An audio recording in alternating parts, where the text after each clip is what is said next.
Goeienaand en welkom by ons volgende studie wat ons saam kyk na eindtyd onthullings, waar ons meer ontdek oor waarhede en valse leerlinge. Soos wat ons gisteraand gesien het, het ons gekyk na wat het gebeur in Daniël hoofstuk 7. Wat was die 4 gedeeltes, waarnaartoe het hulle gewys? En ons het gesien dat het gegaan het oor koninkryke, deur die eeue. En toe het ons die laaste ene bietjie in diepte bestudeer, waar ons gekyk het na hierdie vreesagtelike dier met 'n horingkie wat uitkom en wat daardie horing beteken het. En ons gaan vanaand verder aan om daarna te kyk en dan gaan ons ook Openbaring 13 bietjie dieper bestudeer. Waarna gaan ons vanaand kyk? Wel, ons gaan kyk na die 2 gedeeltes wat uitgekom het volgens Openbaring 13 en daar gaan ook gepraat word oor die merkteken van die dier en die 666. Wie is dit? Waaroor gaan dit en wat moet ons daaroor weet? Maar, laat ek nie al die praatwerk doen nie, kom ons verwelkom Eben die Jager. Goeienaand. Naand Eben. Naand, goed om te sien. Baie bly om weer terug te wees en die volgende ene na te luister, gedeeltes van die Apocalypse.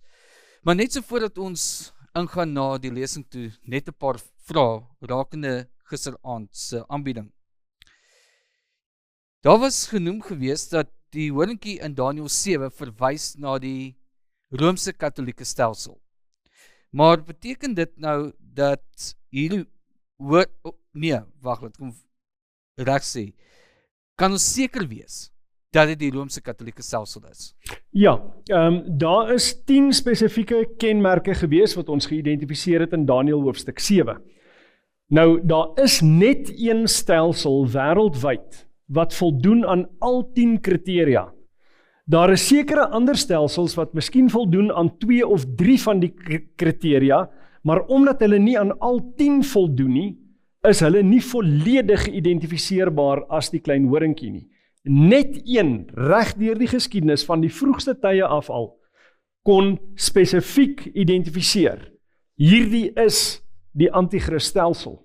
Nou, dis nie net my siening nie, hierdie is die mees algemene siening wat gehuldig is in die kerk van die vroegste tye van die kerk af, eintlik nog voor die amptelike vestiging van die Rooms-Katolieke stelsel. Daai siening is onder protestante kerke universeel gehou tot en met omtrent die laat 1800s. En eers in die 1900s het sekere kerke hulle siening rondom daardie identifikasie verander. Jy sal byvoorbeeld sien dat in die meeste van die protestante kerke en selfs in kerke wat later ontwikkel het, byvoorbeeld onder die Pinksterkerke was die vroeë identifikasie van die antichrist stelsel ook dat dit die Rooms-Katolieke kerk is. Maar daai siening het verander eintlik hier rondom die 1960s, min of meer, spesifiek binne die Pinkstergroepering, en ons gaan môre aand en oormôre aand, wanneer ons spesifiek oor aspekte daarvan gesels, gaan ons sien waarom daardie siening dan verander het, spesifiek in die 1960s. Nou, jy het nou genoem oor die protestante, en ek wil net noem, onthou, die boekie wat geskryf is, oor die lesing van gisteraand, is beskikbaar, vir die wat later gaan luister. Die boekie kan bestel word by learnprophecy.com. Bestel jou boekie, gaan daar deur, al die informasie is daar agterin geskryf. Tweede vraag wat ek het. Ons het nou gesien dat die Katolieke stelsel hierdie dier is. Beteken dit nou volgens Bybelprofesie dat my vriende wat Katolieke is, eintlik verlore is? Nee, onthou nou, ons word nie gered deur een of ander denominasionele affiliasie nie. Met ander woorde, jy word nie gered bloot net omdat jy argumentsonthaalwe in een van die sisterskerke is, of omdat jy in die Adventiste kerk is, of wat ook al nie. Daar is net een ding wat jou kan red, en dis jou lewende verhouding met Jesus Christus, as jy hom aangeneem het as verlosser en saligmaker. Nou, daar's baie mense wat opreg aanbid en werklik kinders van die Here is in die Rooms-Katolieke stelsel. Maar hulle loop gevaar om blootgestel te word aan valse leerstelling wat wel hulle verhouding met die Here kan ondermyn. So mens moet nooit ander veroordeel nie, die oordeel kom ons nie toe nie. Maar wat wel ons plig is om seker te maak dat die doktrines wat ons aanhang suiwer is, dat dit Bybel gebaseer is, en dat ons nie eintlik een of ander vorm van tradisie aanhang nie. En dis die groot verskil tussen die protestante kerke en die Rooms-Katolieke bedeling. In die Rooms-Katolieke bedeling is nie net die Bybel die fondasie van hulle leer nie. Hulle glo ook baie sterk aan tradisie en daar's vele voorbeelde waar hulle tradisie eintlik iets anders leer as wat die Bybel leer en in daai gevalle volg hulle tradisie nie die Bybel nie. Nou waarom doen hulle dit? In gisteraand se lesing het ons onder andere gesien dat die paus sê hy het die mag, die autoriteit om selfs daai konsepte rondom Christus en verlossing te wysig en hy dan ook die autoriteit om tye en wette te wysig. Met ander woorde, hy kan enige konsep wat die Bybel verklaar as basis van verlossing, kan hy wysig. En dis gevaarlik, want die oomblik wat jy dan sy tradisie navolg, dan kan jy jou verlossing verloor, omdat jy nie werklik dan Christus aanbid nie, maar 'n valse stelsel navolg.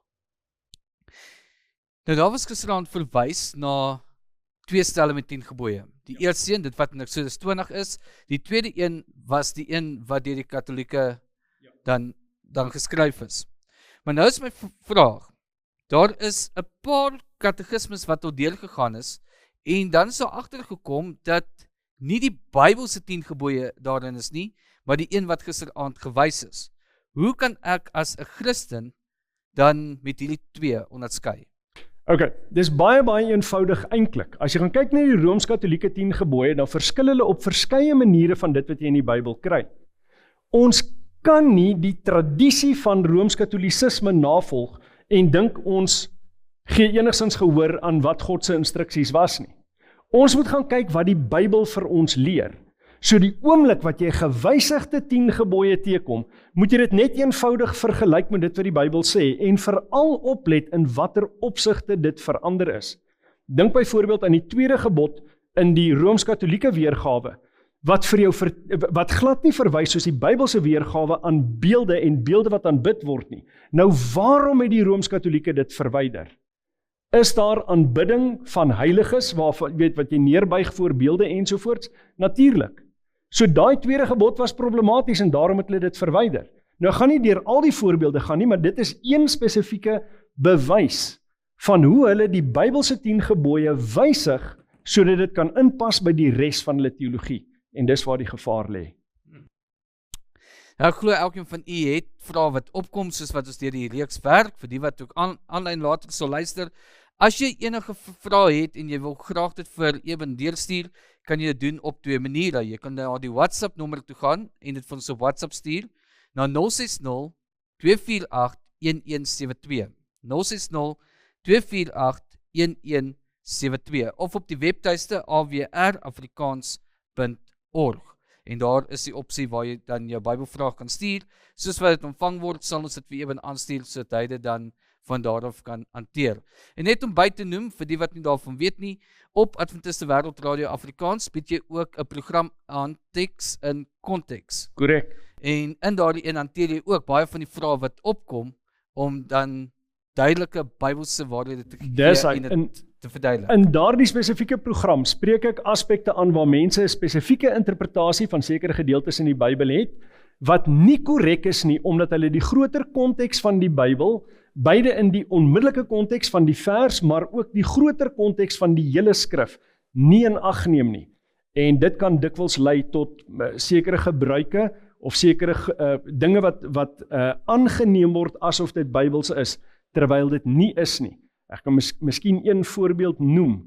Ek het nou onlangs 'n program daar gedoen wat gegaan het oor salf met olie, waar daar sekere gebruike is wat mense byvoorbeeld die deure en vensters van 'n huis sal salf en as jy na die Bybelse konteks gaan kyk van waaroor gaan salf en die verskillende forme van salf met olie, dan kom jy agter maar hulle verwar eintlik iets wat te doen gehad het met die Pasga met 'n ander formaat van salf. En daarom is dit 'n gebruik wat nie enigsins 'n Bybelse fondasie het nie. Maar hulle kan daarna gaan luister op die potgooi op AWR se webblad. Nou, ek weet nie as julle agtergekom het nie, maar ons het gesê, bring jou Bybel saam en 'n pen en 'n notaboek, sodat jy kan neerskryf en ook jou Bybel kan naslaan soos vir die tekste gegee word. Maar het julle agtergekom wat ek agterkom? Hy het nie 'n Bybel hier by hom nie. So ons wil net weet, hoekom het jy nie jou Bybel saam met jou as jy op die verhoog kom nie? Goed, wanneer ek hierdie lesings aanbied, dan is al die verse wat ons nodig het, in elk geval op die skerm, en dis letterlik, as ek die Engelse term kan gebruik, gecopy en paste van die Bybel af. So dit wat ons gaan bespreek in die lesing, is vers vir vers op die skerm. Maar ek het my Bybel in my Bybelsak, so as iemand met my oor 'n spesifieke ding wil gesels, wat buite dit wat op die skerm gaan verskyn, as hulle daaroor wil gesels, ek het my Bybel hier, ek haal my Bybel uit en ons bespreek dit, daar's nie 'n probleem daarmee nie. Daar's hy. So vanaand se aanbieding is ook in 'n boekie beskikbaar. Gesels met ons vir die wat hier in die gehoor is, hoe om hom te kry, vir die wat aanlyn is, onthou, jy kan dit bestel by learnprophecy.com. Maar vir nou, ek gee oor in jou ewen. Ek het so 'n voeltjie oorvluit, dat hulle vir die mense wat getrou bygewoon het, van hierdie boekies gaan gee. En ek dink is nog 'n oulike geskenk, so vir die wat aanhou bywoon, wat getrou is by die lesings, julle sal van hierdie boekies ontvang as 'n geskenk van die gemeente af. Ons gaan vanaand kyk na 'n lesing met die titel Gediertes van die Apokalips, en soos hy genoem het, dit gaan oor Openbaring hoofstuk 13. Nou, in 'n vorige lesing het ons so vinnig gepraat oor die konsep van progressiewe openbaring. Nou, progressiewe openbaring gaan basies daaroor dat die Bybel soms vir jou sekere inligting gee, baie basies, en dan later word daar meer besonderhede oor dieselfde basiese inligting wat as fondasie gelê is vir jou gee, en so bou die een gedeelte op die ander. Die eerste lesing wat ons in hierdie reeks behandel het gegaan oor Daniël hoofstuk 2, daai beeld met 'n kop van goud, bors van silwer, lendene van koper, bene van yster en voete van yster en klei, en toe tref daai klip die beeld op sy voete. Toe het ons gesien, daar's 'n parallel tussen Daniël 2 en Daniël 7, want ons het met dieselfde nasies te doen in daai vloei, maar daar was 'n baie groter fokus op die tydperk van die voete van yster en klei in Daniël 7. Maar nou, in Openbaring, kry ons dat ons met dieselfde diere te doen het, met ander woorde met dieselfde nasies, maar daar's 'n nog sterker fokus, spesifiek op daai klein horingkie wat na vore gekom het. Maar ons stop nie net daar nie, hy gaan nog verder, en stel basies vir ons bekend aan 'n nuwe speler, 'n nuwe rolspeler in hierdie hele gebeure, wat ons van tevore nog nie mee te doen gehad het nie. En vanaand word hy dan geopenbaar en geïdentifiseer. So ons begin by Openbaring hoofstuk 13 vers 1, en dit sê, en ek het 'n dier uit die see sien opkom, met 7 koppe en 10 horings, en op sy horings 10 krone, en op sy koppe 'n naam van godslastering. Nou hier het ons te doen met verskeie elemente wat ons van tevore alreeds teëgekom het. Ons het alreeds gesien wat is 'n dier, wat is die see. Ons het alreeds van tevore 'n wese gesien met hierdie 10 horings, 'n dier met die 10 horings op sy kop, en ook met die 10 krone wat hy gehad het, en van tevore ook die aspek van godslastering. So, as ons net so vinnig kyk na Daniël 7 vers 23, het ons gesien, die 4de dier, die 4de koninkryk sal op die aarde wees, so net soos wat ons het gehad het in die boek Daniël, is 'n dier in die boek Openbaring ook 'n uitbeelding van 'n tipe van koninkryk, van so 'n moondheid of 'n entiteit, 'n politieke mag. En dan sien ons in Openbaring 17 vers 15, wat 'n see beteken. Die waters wat jy gesien het, waar die hoer op sit, is volke en menigtes en nasies en tale, en die see, as 'n groot liggaam van water, is dan 'n beeld van volke, nasies, menigtes en tale. Nou, in Openbaring het ons 4 diere gesien. Die eerste was 'n leeu. Uit die aard van die saak, as die Bybel nie spesifiseer nie, dan het hy dit wat jy in die natuur gaan teekom, hy het 1 kop, daarna 'n beer, ook 1 kop, daarna 'n luiperd, maar die Bybel het gesê, hierdie luiperd het 4 koppe, en daarna 'n ongespesifiseerde dier, wat 1 kop en 10 horings gehad het. Nou, as ons dit by mekaar tel, dan kry jy 'n kreatuur, 'n wese met 7 koppe en 10 horings. Met ander woorde, ons het hier te doen met 'n vorm van saamgestelde wese van die vorige diere van Daniël hoofstuk 7. En die Bybel maak dit vir ons duidelik, ons gaan dit binnekort ook weer sien, dat Satan is die mag agter die dier in hierdie profesie. So wie dryf hierdie eerste dier? Satan dryf hierdie eerste dier. Nou, in 'n ander lesing, wanneer julle sal kan kyk op YouTube, gaan julle sien, wanneer 'n mens kyk na Openbaring hoofstuk 12, dan word daar 'n beskrywing gegee van die draak, en hoofstuk 12 maak vir jou duidelik wie die draak is. Die draak is die duiwel en Satan, en sy beskrywing is byna identies aan hierdie diersin. Ook 7 koppe, 10 horings en so voorts. So ons sien dat eintlik op 'n manier is hierdie mag wat ons hiermee te doen het, is 'n beeld van die draak, en hy ontvang sy mag van die draak. So hy word gedryf, hy ontvang sy mag van Satan af. Nou, Openbaring 13:2 sê, en die dier wat ek gesien het, was soos 'n luiperd, en sy pote soos die van 'n beer, en sy bek soos die bek van 'n leeu. En die draak het hom sy krag gegee, en sy troon, en sy groot mag. Hier gee die Bybel dit vir jou uitdruklik. Maar let iets baie mooi op die oomblik wat jy hierdie teekom in die boek Openbaring. Wat was die volgorde in Daniël? Leeu, beer, luiperd, en toe 'n ongespesifiseerde dier. Daar het ons hom. Leeu, beer, luiperd, dier. Maar in hierdie vers, in Openbaring 13 vers 2, word hulle in die presiese teenoorgestelde volgorde genoem. In plaas van leeu, beer, dier, luiperd, dier, kry jy hom as dier, luiperd, beer, leeu. Waarom? Waarom sou dit gebeur? Onthou nou, die boek Daniël praat vanuit die konteks van die tyd wat Daniël geleef het. Watter moondheid het regeer in die tyd van Daniël 7? Dit was die tyd van die Babyloniese ryk, en Daniël word dan gewys wat in die toekoms gaan gebeur. Onthou in Daniël se uitleg van die beeld aan Nebukadneser, het hy gesê, u is die hoof van goud. Ons het gesien, daar's 'n parallel tussen die gevlerkte leeu en die beeld, die kop van goud. So Daniël lewe in die tyd van die Babyloniese koninkryk, en hy kyk die toekoms in, so in volgorde. Is dit eers die Babyloniese ryk, dan die Medes en die Perse, dan die Grieke, dan die Romeine. Maar wie regeer in die tyd wat Johannes die boek Openbaring skryf? Die Romeine regeer.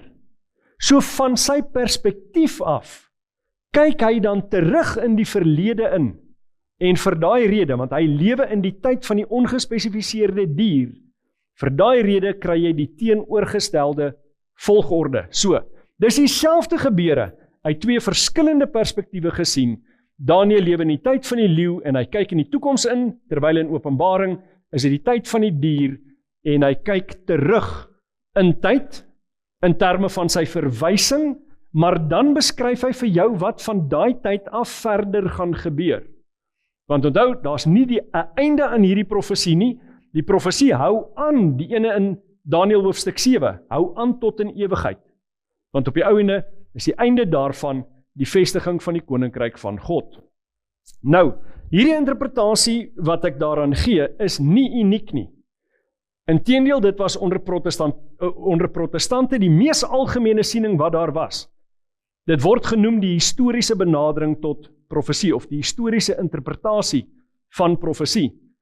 En spesifiek in die Nuremberg stadsaal sien jy dan aan die noordekant 4 beelde bo 2 van die deure. En as ons 'n bietjie nader gaan kyk na daardie beelde, en onthou daai gebou staan al vir honderde jare, dan sien jy hierdie interpretasie, sien jy daar uitgebeeld. Daar is die 4 beelde bo op daai 2 deure. Ons kyk na die eerste, daar sien jy die gevlerkte leeu, en jy sien vir Nebukadneser uitgebeeld langsom. Aan die ander kant van dieselfde deur, sien jy daar 'n beer, en jy sien vir Kores. Nou as jy bietjie nader fokus op daai beer, dan sal jy sien, hy 3 goedjies waar hy uit sy bek uitsteek. Wat is dit volgens die Bybel? Dit was 3 ribbes volgens Daniël hoofstuk 7. En dan, by die ander deur sien jy dan vir Alexander die Grote, en as jy bietjie nader gaan kyk na daai gedierte daar agter hom, dan sien jy dis 'n luiperd met 4 koppe. So hulle hou baie streng by dit wat die Bybel vir jou beskryf het. En dan die laaste van daai beelde, daar het jy vir Julius Caesar, en jy sien so 'n vreemde gedierte daar langsom. Eerste keer toe ek dit sien, toe dink ek is 'n hond. Maar die Bybel beskryf dit nie as 'n hond nie, dis 'n ongespesifiseerde dier, en hy sê hy's verskriklik. En dan sê hy, maar daai dier het dan 10 horings op sy kop. Nou ons kry iets baie interessant daar. As ons bietjie nader gaan kyk, dan gaan jy sien as jy hom nou tel, daar's 11 horings. Sê die Bybel daar's 11 horings? Nee, hy sê daar's 10 horings. Maar jy kan nie in 'n statiese beeld die dinamiek wat in Daniël 7 uitgebeeld word, uitbeeld nie. Want dit is staties, terwyl daar beweging is in Daniël 7. Nou in Daniël 7 het daai dier aanvanklik 10 horings, en daarna sê die Bybel, daar's 'n klein horingkie wat tussen hulle opkom, en hy ontwortel 3 ander horings. Maar dit sê vir jou dat daai klein horingkie het oë gehad soos 'n mens, en hy het groot dinge gespreek teen die Allerhoogste. Daarom sien jy daar op die middelste horingkie is daar so klein gesiggie opgeplaas. Dis die naaste wat hierdie beeldhouer kan kom om die dinamiese gebeure van Daniël 7 uit te beeld. So, as ons gaan kyk na wat Lebanka, professor van geskiedenis aan die Universiteit van Rome gesê het, hy sê, to the succession of the Caesars came the succession of the pontiffs in Rome. When Constantine left Rome, he gave his seat to the pontiff. So wie het by die Romeinse ryk oorgeneem nadat hulle in 10 verdeel het? Volgens hulle eie professor was dit die Romeinse kerk. Goed, en ons sien daarom dat tot vandag toe is die setel van die Romeinse kerk in Rome self, in die Vatikaanstad.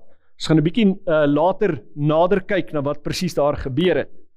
Ook in Stanley's History, bladsy 40, sê dit, the popes filled the place of the vacant emperors at Rome, inheriting their power, their prestige, and their titles from paganism.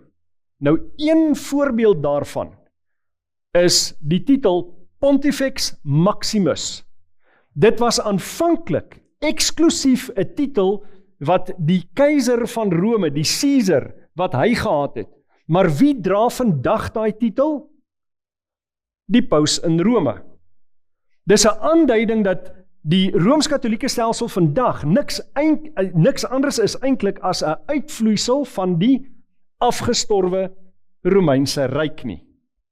So, in Abbott's Roman History sê dit, the transfer of the emperor's residence to Constantinople was a sad blow to the prestige of Rome, and at the time one might have predicted her speedy decline. But the development of the church and the growing authority of the Bishop of Rome, or the Pope, gave her a new lease on life and made her again the capital, this time the religious capital of the civilized world. So ons sien weer eens daai aspek van die Romeinse ryk wat voortleef binne die Rooms-Katolieke stelsel. Nou, Openbaring 13 vers 3 sê, en ek het een van sy koppe gesien, net of dit dodelik gewond was. Nou, ons gaan met hierdie vers deel in 3 dele. Ons gaan eers kyk na die eerste gedeelte. Een van sy koppe gesien, net of dit 'n dodelike wond ontvang het. Nou, wat sê die geskiedenis vir ons daarvan? Die dodelike wond, in 1798 arresteer 'n Franse generaal Berthier vir Paus Pius VI en hy gooi hom in die gevangenis op bevel van Napoleon. Die pausdom se politieke mag is gestroop en die paus sterf in die gevangenis. Maar dis nie die einde van die Rooms-Katolieke stelsel nie. Wat gebeur wanneer een paus sterf? 'n ander een word verkies, maar hulle het hulle politieke mag reeds verloor. Hulle is gestroop van politieke mag. En tweede gedeelte sê, sy dodelike wond is genees. Nou, ons moet een ding verstaan, in Bybelprofesie kry jy baie keer dat dinge wat in die toekoms moet gebeur, na verwys word asof dit alreeds gebeur het. Om een so 'n voorbeeld te noem, in die boek Judas lees ons dat Henog het geprofeteer Ons lees niks af van in die Ou Testament, ons lees in die Nuwe Testament daarvan. Henog het geprofeteer dat die Here gaan kom met sy heilige 10.000 talle. Nou het Jesus met sy eerste koms gekom met heilige 10.000 talle, en onthou het dit geprofeteer in die verlede tyd. Maar het Henog geleef na Jesus se eerste koms? Nee, duisende jare voor dit. Nou dit word soms na verwys as the prophetic perfect. Want as God verklaar iets wat in die toekoms gaan gebeur, en dis nie 'n voorwaardelike profesie nie, dan praat hy dikwels daarvan in die verlede tyd. Want dit is so seker dat dit gaan gebeur. Hy praat daarvan in verlede tyd. Niks kan dit wysig of verander nie. Daar is sekere profesieë in die Bybel wat voorwaardelik is, waar die Here sal byvoorbeeld sê, as julle nie tot inkeer kom nie, sal dit of dit gebeur. As hulle dan tot inkeer kom, dan is daar 'n verandering in dit wat geprofeteer is. Maar eindtyd profesie werk nie so nie, want dis nie voorwaardelik nie. Wanneer hy sê, hy gaan kom met sy heilige 10.000 talle, is daar niks en niemand wat dit kan stop nie, want God is almagtig. Goed?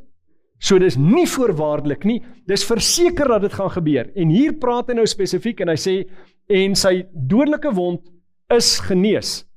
Maar op daai stadium het dit nog nie gebeur nie, maar waarna verwys dit? As die dodelike wond die geskiedkundige gebeure is dat hy sy politieke mag verloor het, wat beteken dit dat sy wond genees? Logischerwys beteken dit dat hy al hoe meer politieke mag weer herwin in die proses van om te genees. Nou kom ons kyk wat sê die geskiedenis vir ons. In 1929 onderteken Mussolini en kardinaal Gaspari 'n ooreenkoms wat die paus se politieke mag hervestig en hy ontvang die Vatikaan as sy eie grondgebied. Nou dit wat daar onderteken is, word gestand te doen tot vandag toe. Want die Vatikaanstad is letterlik 'n autonome land in die middel van die stad Rome. Goed? En maak geen fout nie, anderste as enige ander kerk, is die Rooms-Katolieke stelsel nie net 'n kerk nie, dis ook 'n politieke mag en entiteit. Vir daai rede dat jy sal sien dat die paus partykeer byvoorbeeld die Verenigde Nasies toespreek.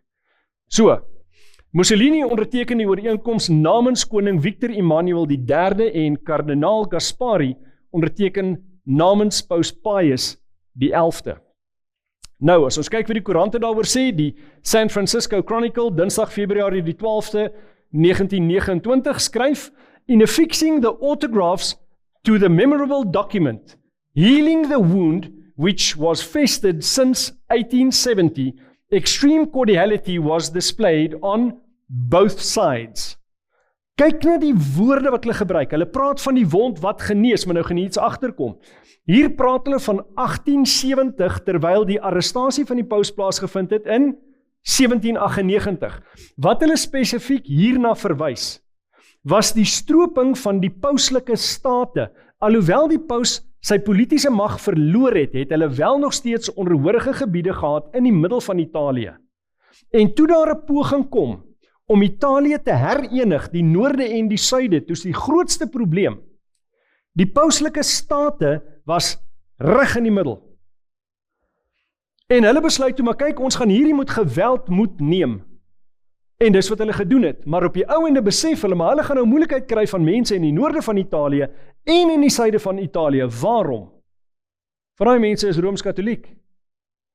Wie was Napoleon? Hy is 'n Fransman. En hy klomp Italianers sê, hierdie Fransman, hy gaan nie kom krap in ons godsdiens nie.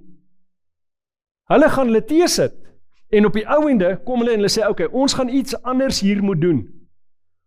Ons gaan hier 'n plan moet maak. Ons neem die pauslike state, maar ons herken die autonomiteit en die autoriteit van die paus deur hom 'n grondgebied te gee. Ons herken sy setel, hy is die autonome regeerder in die Vatikaanstad. So hy kry dan nou amptelik weer sy politieke mag terug. Nou in die Nevada State Journal op die 18 April 1929 praat hulle ook van the healing of the wound. Waar kom hulle aan daai terme? Hulle kry dit in die Bybel. Dis nie asof hulle onkundig is oor waarna dit verwys nie, en dis eintlik 'n eksterne, 'n buitebybelse bewys, dat hierdie aspek van die genesing van die wond wel korrek is. Dan die derde gedeelte, en die hele wêreld het verwonderd agter die dier aangegaan. Onthou, ons het die dier geïdentifiseer as die Rooms-Katolieke stelsel. Gaan die hele wêreld agter die dier aan? 'n Wond genees nie in 'n oomblik nie. Die genesing van 'n wond vat tyd. En progressief word die wond al hoe meer gesond. Goed, op dieselfde manier moet die genesing van hierdie wond, het dit begin toe hy sy politieke mag begin terugkry. Maar, dan moet daar op die ouende 'n staat eindig wat dieselfde was as die staat voor die tyd, waar die pausdom geregeer het oor baie groot gedeeltes van die bestaande wêreld. Goed, en dit het ons gesien is die toestand gewees. Van tevore in 'n vorige lesing het ons gesien hoe die paus dikwels instruksie gegee het vir konings van lande en gesê, omdat hy nie sy eie weermag gehad het nie, gaan vernietig daai groepering, vervolg daai groepering. In sekere gevalle moes konings in die sneeu kaalvoet buite staan en wag totdat die paus hom ingenooi het en hom dan gekroon het om sy troon te neem. Dis die hoeveelheid politieke mag wat die paus gehad het. Het hy dit vandag? Nog nie. Maar hy is op pad daarna toe. Hoe weet ons dit? Wys die geskiedenis vir ons so iets? Definitief en verseker, ons gaan binnekort daarby uitkom. Kyk wat sê Robert Hicks, hy is 'n Amerikaanse ekonomiese historikus en ekonomus. Hy sê, observing the many government leaders gathered at the Vatican for the funeral of Pope John Paul II, we might well have suspected that the world's politico-military chieftains need what the Pope has more than the Pope needs what they have. Wat het by daai geleentheid gebeur? Paus Johannes Paulus II sterf, en vorige presidente gaan van Amerika af, en hulle gaan woon sy begrafnis by. Hulle doen dit bitter min vir ander staatshoofde, miskien as dit 'n baie nou persoon was met wie hulle geallieer was. Maar hier doen hulle dit spesifiek vir die hoof van 'n kerkgroepering, alhoewel hy ook 'n politieke figuur was. En hulle was nie noodwendig beste vriende en het altyd goed oor die weg gekom nie, maar hulle gee vir hom volle politieke eer, hulle erken hom, hulle het respek vir hom.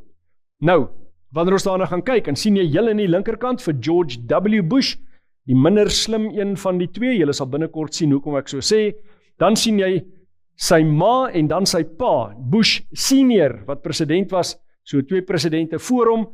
Dan sien jy vir Bill Clinton, en daar heel aan die regterkant, hierso sien jy vir Condoleezza Rice. Sy was loshande die vrou wat op daardie stadium die grootste mag gehad het, toe sy gedien het in hulle regering. Nou, ons sien dan, hulle staan op hulle knieë voor die liggaam van die paus. Dis 'n geweldige hoeveelheid respek, want onthou, daar word altyd na die Amerikaanse president verwys as die magtigste persoon in die wêreld. En hier kom hulle en hulle buig die knie voor die afgestorwe paus, voordat die nuwe een gekies is. Nou, kyk hoe word daar verslag gedoen oor, deur die BBC, 2 April 2005. The Pope was the only one to be a world evangelist. He could visit all faiths, Islam and Judaism. He prepared the way for a religious new world order. Nou, alhoewel hy net 2 godsdienstgroeperings genoem word, Islam en Judaïsme, sal julle binnekort sien, dat wanneer hy met ander gelowe skakel, hulle volle eerbied aan hom gee, en dis nie net Islam en die Jode nie, dis ook Boeddhiste en Hindoes ensovoorts. Daar is omtrent nie 'n godsdienstige groepering in die wêreld, wat nie geëerd voel as die paus hulle amptelik sou kom besoek nie. Hier sien ons dat Paus Johannes Paulus die tweede, hy is daar saam met Ronald Reagan, later ontmoet hy vir die koningin van Engeland. Nou hier is 'n baie interessante geval. Sy dra swart en sy het 'n doekie oor haar kop. Wie het vir haar gesê om so aan te trek? Onthou, sy is die koningin van Engeland. Die dragkode voorskrif word deur die paus bepaal. As 'n vrou met die paus ontmoet, dan sê hy, jy sal swart dra en jy sal 'n hoofdekseltjie op het, vir die wat in die weermag was sal weet hoekom ek verwys na 'n hoofdeksel, is ietsie wat jy oor jou kop sit, soos jy moet 'n doekie oor die kop dra. Sy is die koningin, die koningin van Engeland, en hy sê vir haar, dis wat jy gaan aantrek. Wie die meeste autoriteit in daai geval? En dis nie net so met haar nie, dis so met elke vrou wat met hom ontmoet, as dit 'n eerste ontmoeting spesifiek is. Daar sien ons hom saam met George Bush Senior, dan met Bill Clinton en Hillary Clinton, daarso met Nelson Mandela, en daar sien ons hy lewer 'n toespraak by die Verenigde Nasies, wat vir iets vertel van sy autoriteit. Ons sien hom daar, die paus wat hom opgevolg het, Benedict, ons sien daar ontmoet hy met Netanyahu, maar hier besoek hy vir Erdogan. Nou wie is Erdogan? Hy is die president van Turkye. Kan jy vrylik jou Christenskap beoefen in Turkye sonder om vervolg te word? Daar's nie 'n kans nie. Toe hy Turkye toe gaan, wat doen hulle? Hulle rol vir hom die rooi tapuit uit. Hulle ontvang hom met volle eerbetoon. Daar's nie 'n manier wat hulle gaan disrespekvol wees teenoor hom nie. Maar, wat se geloof volg hulle? Islam. Hulle volg Islam, maar volle eerbetoon. Daar ontmoet hy die vorige president van Rusland, en daarso vir Tony Blair, vir Brown, en dan 'n paar van hulle eerste ministers, en daar ontmoet hy dan vir George W. Bush, Bush Jr., en wat dra sy vrou? Swart klere, met 'n doekie oor die kop, want dis die voorskrif. Hy ontmoet vir Obama, en hy spreek dan die Verenigde Nasies ook toe. In hierdie spesifieke geval, toe hy klaarmaak met sy toespraak, toe strek hy sy arms uit, en die hele gehoor, ongeag van watter geloof hulle vandaan is, staan op, en hy ontvang wat hulle in Engels noem 'n standing ovation. Almal klap hande en dink hy's net te wonderlik. Wat het die Bybel gesê? Die hele wêreld gaan agter hom aanloop. Maar dit het nie net met hom gebeur nie. Ons sien dat Paus Francis ook met Obama ontmoet het, met Vladimir Putin ontmoet het, hy ontmoet met staatshoofde. Nou hierdie is een van die moeilikste presidente wat enige land nog gehad het. Hierdie ou het nie takt nie. Hy sou sommer reguit vir jou sê, as jy dink 'n ding werk op hierdie manier, nee, dit werk nie so, dit werk op 'n ander manier, maar kyk wat dra sy vrou. So die paus het tot vir Trump gesê, wanneer jy my ontmoet, dan trek jou vrou swart aan, en sy het 'n doekie oor haar kop, en hulle gee gehoor. As die manier hoe hulle dit nie gaan doen nie, wat vir jou iets sê van die autoriteit wat hy het, hy bepaal die voorskrif. Ons sien dan ook, hy ontmoet met moslimleiers, hierso met spesifiek 'n hindoe leier of 'n boeddhiste leier, die president van Vietnam.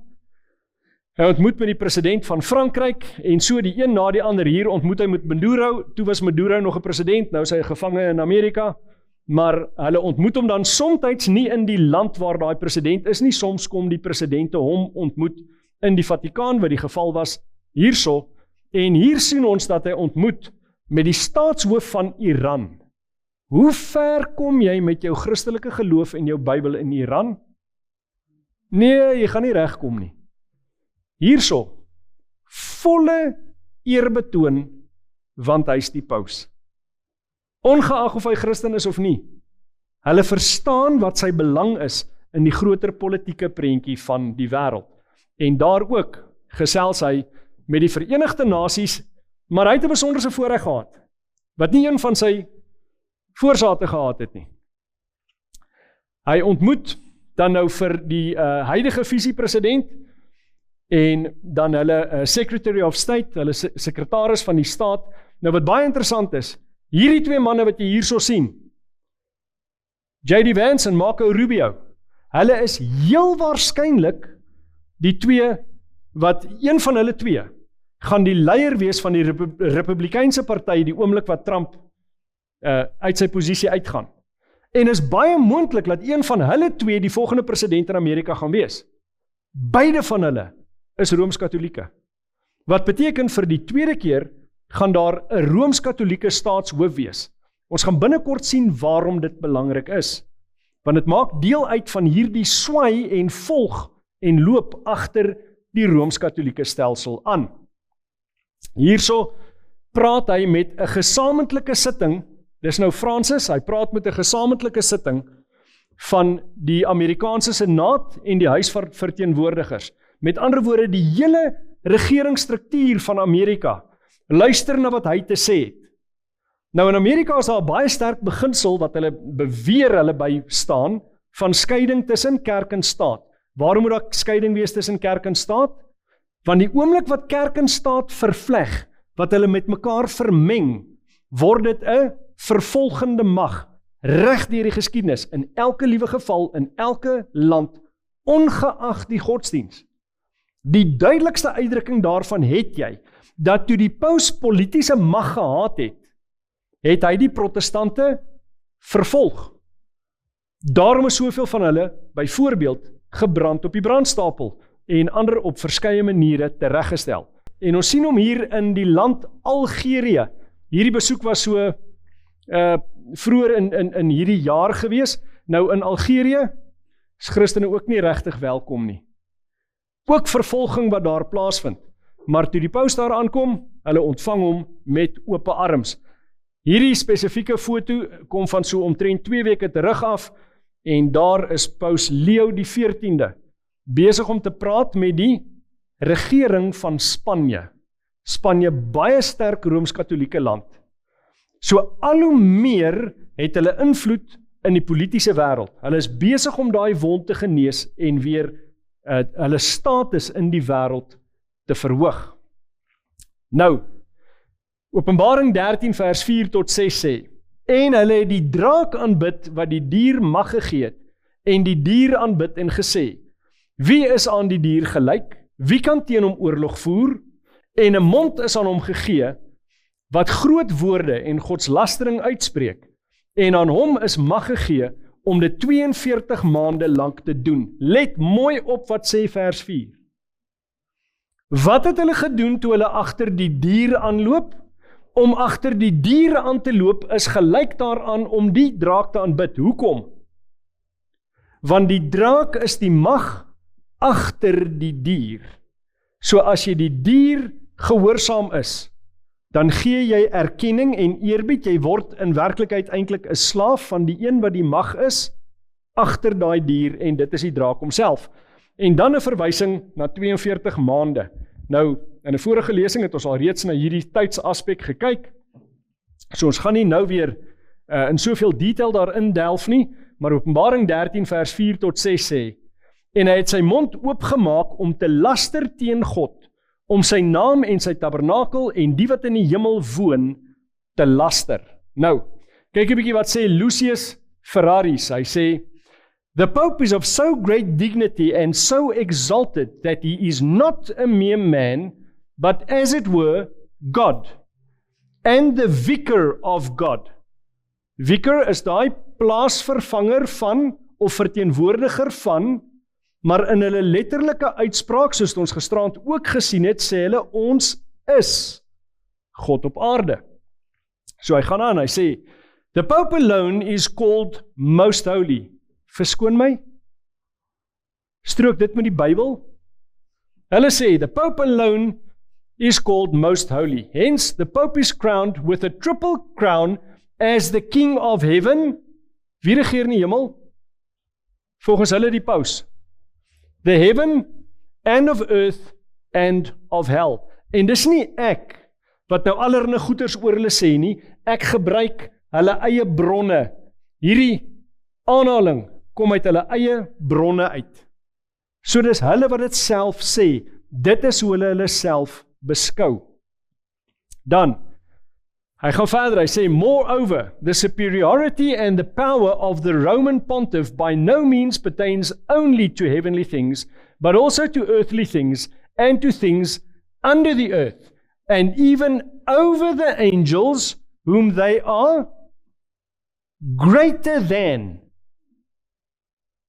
Dis geweldig arrogant, maar hulle stop nie daar nie. Kyk mooi wat hulle hierso sê. So that if it were possible that the angels might err in the faith, en maak geen fout nie, hulle verwys nie na gevalle engele nie. Hulle verwys hier na engele wat ongevalle is, wat in die hemel is. Nou sê hulle, as 'n ongevalle engel kan 'n fout maak wat die geloof aanbetref. Onthou, wie bepaal wat jy moet glo? Volgens hulle eie stelsel. Die paus is die ene wat kan sê, dit is wat ons glo. En as 'n engel dit nie glo nie, of teen dit gaan, wat gebeur? Hulle sê, if it was possible that the angels might err in the faith, or might think contrary to the faith, so selfs as hulle net 'n ander opinie het, as wat die Romeinse stelsel sê, they could be judged and excommunicated by the Pope. So die paus kan die engele excommunikeer. Wie het engele geëxcommunikeer uit die hemel uit? God het. Wat sê hulle deur wat hulle hier sê? Hulle sê hulle is God, maar hulle is nie klaar nie. Hulle sê, the Pope is as it were God on earth, sole sovereign of the faithful of Christ, chief of kings, having plenitude of power. Wat 'n geweldige vlak van arrogansie. En nog steeds kry jy dat protestante kerke vandag sê, ons moet nader beweeg aan die pausdom. Ons moet betrokke raak by die ekumene beweging. Ons moet weer die ander omarm. Nie om hulle reg te help in hulle teologie nie, om weer onder dieselfde sambreel in te beweeg. Verstaan een ding baie mooi. Die Rooms-Katolieke stelsel beskou hulle nie as susterkerke nie. Hulle beskou hulle self as die moeder van die ander. As die een wat hoër is, belangriker, as die ene wat werklik die autoriteit hou. Nou, kyk wat sê William Doyle. Hy sê, the poor sinner kneels at his confessor's feet. He knows he is not speaking to an ordinary man, but to another Christ. En hier verwys hy na wanneer hulle praat met 'n priester. Hy sê, he hears the words, I absolve thy sins, and the hideous load of sins drops from his soul forever. Weereens, 'n Rooms-Katolieke bron. Wat het ons gisteraand gesien, is die Bybeldefinisie van godslastering. Daar was twee goed. Die een, as 'n mens sê, ek is God, dis godslastering volgens die Bybel, en die ander, as jy as 'n mens sê, ek vergeef jou sondes. Dis presies wat hulle hier doen. Hier is net nog 'n voorbeeld, boop dit wat ons gister na gekyk het. So, Openbaring 13:7 sê, dit is ook aan hom gegee om oorlog te voer teen die heiliges en hulle te oorwin. En aan hom is mag gegee oor elke stam en taal en nasie. Nou, wanneer hy hier praat van die heiliges, dan praat hy van die wat erns in hulle verhouding het met God. Nou, deur die geskiedenis was daar velerlei mense wat gesê het, ek bly eerder lojaal aan God as aan die Romeinse stelsel. Hulle is later genoem protestante. Wat het die Romeinse stelsel met die protestante gedoen? Hulle het tereggestel. Dink byvoorbeeld aan die Sint Bartholomeus slagting, waar daar duisende protestante in 'n kwessie van 'n week of 2 tereggestel is. Nou, kyk wat sê die Public Ecclesiastical, volume 2, bladsy 142. Hy sê, the church may by divine right confiscate the property of heretics, imprison their person, and condemn them to flames. In our age, the right to inflict the severest penalties, even death, belongs to the church. There is no graver offense than heresy. Therefore, it must be rooted out. Wat het ons gesien as heresy? Om vir jouself te kies wat jy glo. Onthou, binne die Rooms-Katolieke stelsel, jy sal glo wat ons vir jou sê, jy moet glo, en hulle sê dit geld selfs vir engele. Hoeveel te meer sal hulle dan nie aksie neem teen mense wat hulle teenstaan nie. Nou, tydens die Inquisisie is 288 protestante op die brandstapel tereggestel tussen 1555 en 1558. En dit is net die waarvan ons weet, en is gedokumenteer dat hulle op die brandstapel tereggestel is. Dit is mense soos byvoorbeeld Jan Hus, William Tyndale, Thomas Cranmer, Hugh Latimer, Nicholas Ridley, John Firth en Jerome. Hierdie is nie klein name in die kerkgeskiedenis nie. Hierdie is mense wat geveg het om Bybels in die hande van mense te sit, wat geveg het dat mense in daai direkte lewende verhouding met Jesus Christus kan kom. Dat hulle nie via Maria moet bid of een of ander ding moet doen nie. Hulle was mense wat geglo het in die Bybel en die Bybel alleen, daai kern-protestante beginsel. Dis hulle wat verbrand is op die brandstapel. Ten minste 'n paar van hulle wat ek hier genoem het. Nou, Openbaring 13:8 sê, en al die bewoners van die aarde sal hom aanbid, almal wie se naam nie van die grondlegging van die wêreld af in die boek van die lewe van die lam wat geslag is, geskrywe is nie. Nou, Satan uit die aard van die saak is een wat sal doodmaak as hy nie sy sin kry nie en hy smag na aanbidding. Aanbidding is wat hy wil hê. Al moet hy dit doen via 'n ander aardse stelsel wat hy in plek plaas. Onthou ons het in die begin van die lesing gesien, Satan is die mag agter die Rooms-Katolieke stelsel en hy sal doodmaak die wat hom nie sy sin gee nie. Dis sy aard, dis wat hy wil hê. Kyk wat sê Jesaja 14 vers 12 tot 14. Hoe het jy uit die hemel geval, o môrester, seun van die dageraad? Hoe lê jy teen die aarde neergeslaan, oorweldiger van die nasies? En jy het in jou hart gesê, ek wil opklim in die hemel en my troon verhef bo die sterre van God en sit op die berg van die samekoms in die uithoeke van die noorde. Ek wil klim bo die hoogtes van die wolke, my gelykstel met die Allerhoogste. Dis wat hy wil hê. Hy soek daai aanbidding. Maar dis nie die enigste plek wat ons kan lees van wie en wat hy is nie. Nou onthou, aanbidding word eintlik gegee deur gehoorsaamheid. Wat sê Romeine 6 vers 16?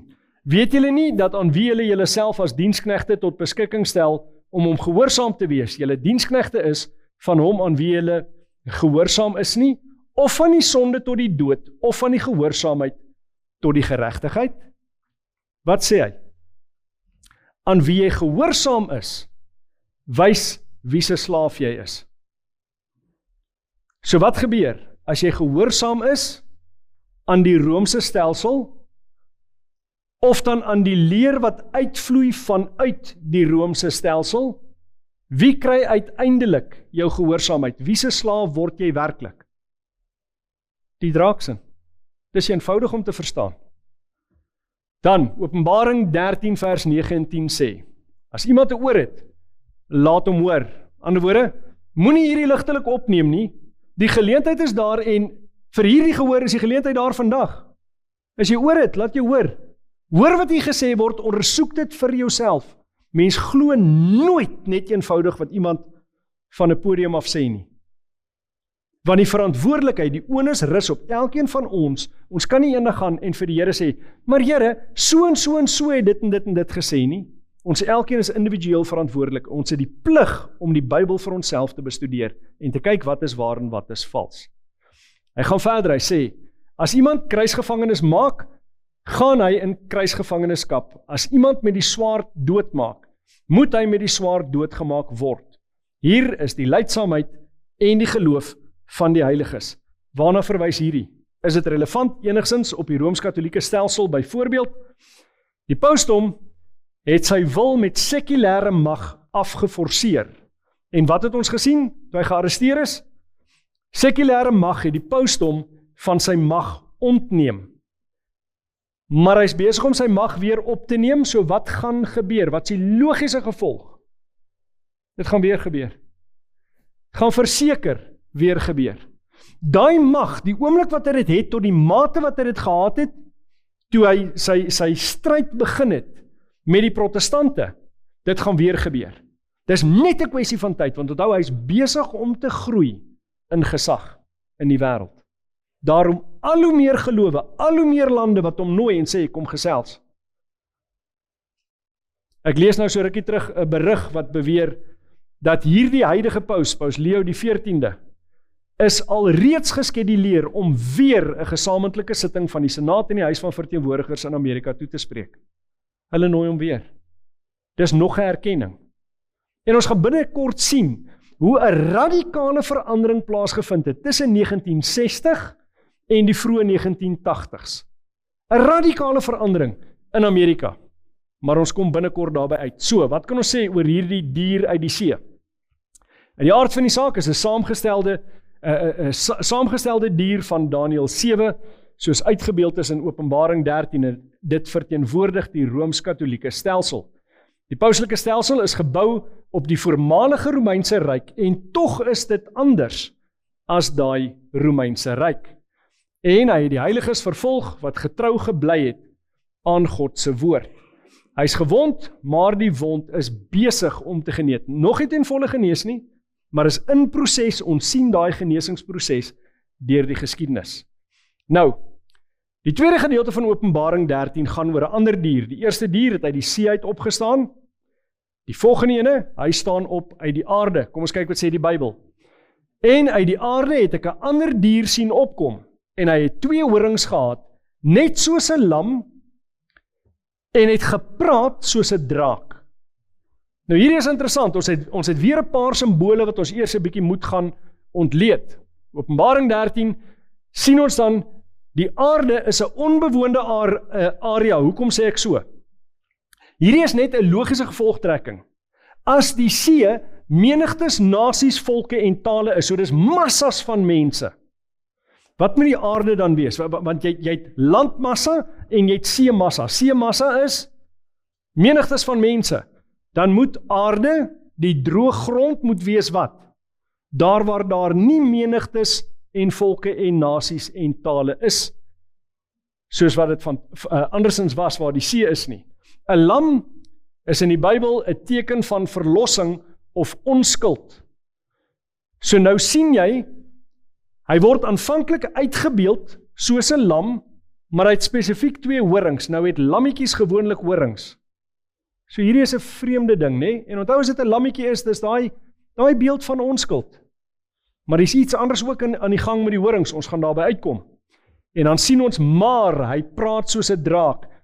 Is dit verlossing en onskuld? Verseker nie. Met ander woorde, daai element van onskuld is nie 'n blywende eienskap van hierdie dier nie. Hy gaan begin met die konsep van onskuld, maar hy gaan radikaal anders eindig. En net so vir interessantheid, hierdie aspek van die verandering van sy karakter het tog nooit so sterk vertoon soos in die afgelope jaar en 'n half nie. Maar ons gaan binnekort daarby uitkom. So, die beeld van onskuld is nie 'n blywende eienskap nie. Nou kom ons kyk vinnig na die profetiese simbole. Horings het ons van tevore ook gesien, verwys na 'n koning of dan nou by ekstensie 'n koninkryk, en krone op die dier uit die see wys dan eintlik dat dit monargie, 'n monargiese stelsel is. Met ander woorde, daar's een wat regeer, hy sê en die res moet doen. Nou, daar's geen krone op die dier uit die land nie, op die dier uit die aarde uit nie. Geen krone nie. So wat sê dit? Kan dit 'n monargiese stelsel wees? Onthou hy 2 horings. So daar's 2 aspekte aan sy regering. Wat kan dit nou wys? Dit moet 'n ander tipe regeringsstelsel wees, en watter regeringsstelsel is die mees algemeen wat ons nou eintlik in die westerse wêreld het? Dis demokrasie. En wie word beskou as daai entiteit wat by uitstek die voorbeeld is van demokrasie? En wat is hulle grondbeginsel? Hulle grondbeginsel is dan die skeiding van kerk en staat. Waarom? Want die oomblik wat daai 2 vermeng word, is dit 'n vervolgende mag. Waarom het mense van Europa af Amerika toe gegaan? Want hulle is vervolg tot die dood toe in Europa. Daarom klim hulle byvoorbeeld op skepe soos die Mayflower en hulle vaar oor Amerika toe, om godsdienstvryheid daar te kan hê, om weg te kom van die vervolging. So, kyk 'n bietjie na die Amerikaanse konstitusie, die eerste amendement. Nou, waarom is dit die eerste amendement? Want dit was die primêre ding wat hulle gepla het, dis hoekom hulle uit Europa uit weggevlug het. Die eerste amendement sê, Congress shall make no law respecting the establishment of religion or prohibiting the free exercise thereof. Die kerk moet wegbly, of die staat moet wegbly van godsdienst af. Anders het jy die moeilikheid wat jy in Europa gehad het. Wat is op hierdie stadium besig om in Amerika te gebeur? Veral onder die huidige Trump-regering. Hulle het 'n departement van godsdienst. Al hoe meer begin hulle te praat van, ons kan nie 'n skeiding hê van kerk en staat nie. Waarom nie? Want as jy gaan kyk 'n president kan amper nie eens in Amerika verkies word as president, tensy hy nie 'n redelike groot steun het van die Rooms-Katolieke groepering of van die evangelicals nie. Die evangeliese kerke. So hoe kuiter jy vir hulle? Jy moet op 'n manier betrokke raak by die godsdienst, sodat jy daai godsdienststeun ook kan kry om die stemme te win. Maar dit bring kerk en staat al hoe nader aan mekaar. En die oomblik wat hulle met mekaar vervleg word, dan begin daar moeilikheid. En ons is nie ver daarvan af nie. Ons gaan binnekort bietjie nader daarna kyk. Kyk wat sê Gerard Newkirk. Hy sê, over the last 2 decades, en onthou hierdie is 'n paar dekades terug geskryf, so wanneer hy nou praat van sekere leiers, dan kan jy agterkom, is nie lank nadat hulle in beheer was nie. Hy sê, over the last 2 decades, in particular during the Reagan years and the last 2 with George W., the United States is looking less like a democracy and more like a highly evolved fascist creature. Let nou mooi op, want toe gaan hy nou. Hy sê, devoid of the idiosyncrasies and shortcomings of its progenitors, this form of fascism has a propaganda machine that is unarguably the most efficient the world has ever seen. The Bush administration and its primary accomplice, let nou mooi op wat hy sê, the profit-driven corporate media. Regering en media, as die media eers die regeringsnarratiewe begin dryf, dan kan hulle enige ding doen. Dink COVID. Onthou, COVID het lank na hierdie gebeur. As die media die politiese narratiewe dryf, dan kan jy die wêreld kry om dinge te doen wat hulle andersins glad nie sou doen nie. En onthou, hierdie is ook voordat fake news 'n buzzword was. Lank voor dit. En hier het hy al reeds gewaarsku. So hy praat hier van die profit-driven corporate media have successfully created an alternative reality that they sell to the majority of the American public. So, jy hoef, as jy nou kyk na Openbaring 13 vers 12, hy sê, en hy oefen al die mag van die eerste dier uit voor sy oë, en hy maak dat die aarde en die wat daarop woon, die eerste dier aanbid, waarvan die dodelike wond genees is. So wat is die verwagting? Wanneer hierdie dier wat onskuldig lyk, maar begin praat soos 'n draak, wanneer hy eers op volle stoom is, dan gaan hy maak dat die eerste dier, met ander woorde die een wat uit die see uitgekom het, aanbid word. Wie was dit? Die Rooms-Katolieke stelsel. Nou sê mense vir my baie keer as ek op hierdie punt kom, hoor jy het my nou verloor. As ek dit sommer in gewone Afrikaans kan sê, hulle dink, nou praat jy tjol, dit kan nie wees nie. Ek sal vir julle bewyse gee daarvan. Dis skrikwekkend as jy net 'n bietjie dieper gaan kyk na wat gebeur. Hy gaan dan maak dat daai eerste dier aanbid word. Nou kyk wat sê Thomas A. Melody, hy was die Vatikaanse ambassadeur hier in die vroeë 90s. Hy sê, I believe that the United States as the world's only superpower and the Holy See as the only worldwide moral political sovereignty have significant roles to play. Their actions will impact the lives of people in all parts of the globe. Wat weet hy? Hoekom sê hy spesifiek Amerika en die pausdom? Hoekom skakel hy daai twee aan mekaar? Omdat hy dieselfde beginsels van Bybelprofesie verstaan, maar aan die verkeerde kant speel. Goed. Openbaring 13 vers 13 tot 15 sê, hy doen ook groot tekens, sodat hy selfs vuur uit die hemel laat neerdal op die aarde voor die oë van die mense. En hy verlei die bewoners van die aarde deur die tekens wat hom gegee is, om voor die oë van die dier te doen. Wat beteken dit as hy dit doen voor die oë van die dier? Dit beteken hy doen dit onder toesig en met die autoriteit van daai dier. Daai dier wil hy moet dit doen en hy gee gehoor, hy's gehoorsaam. Nou gaan hy aan, hy sê, deur aan die bewoners van die aarde te sê, dat hulle 'n beeld moet maak vir die dier wat die swaardwond ontvang het en lewendig geword het. Nou, ons sien nou word 'n beeld geskep, so ons moet verstaan wat is hierdie beeld waarvan hy praat. Wat is 'n beeld? Normaalweg, 'n beeld is 'n statiese uitbeelding van 'n dinamiese ding. Dit lyk soos die oorspronklike. Ons gaan binnekort daarby uitkom. Vers 15 sê, en dit is hom gegee om 'n gees aan die dier se beeld te gee, sodat die dier se beeld ook sal praat en maak dat almal gedood word wat die dier se beeld nie aanbid nie. Wat het die oorspronklike gedoen? Die een waarvan die beeld gemaak word. Hy het die heiliges vervolg. Nou is daar 'n ander dier, hy maak 'n beeld van die eerste, hy gee vir hom lewe, en wat gaan hy doen? Mense doodmaak, soos wat die oorspronklike dit gedoen het. So, kom ons kyk daarna. 'n Beeld, as jy praat van 'n beeld, dan moet jy gaan kyk, wat is die oorspronklike, wat is daai oorspronklike? Dis die Rooms-Katolieke stelsel, 'n religio-politiese sisteem, wat vrye beoefening van godsdienst beperk, en die wat dit teenstaan, ter dood veroordeel. Dis die oorspronklike. Nou word daar 'n beeld gemaak, maar is nie net 'n statiese beeld nie. Op 'n manier neem hy die autoriteit wat net God het, want net God kan 'n ding lewend maak. Nou kom hy, en hy naboots die aksie van God om te skep. Hy maak hierdie beeld wat hy gemaak het lewend, en daai beeld doen wat die eerste dier gedoen het. So, die beeld is iets wat lyk soos die oorspronklike. Dis 'n gelykenis van die oorspronklike.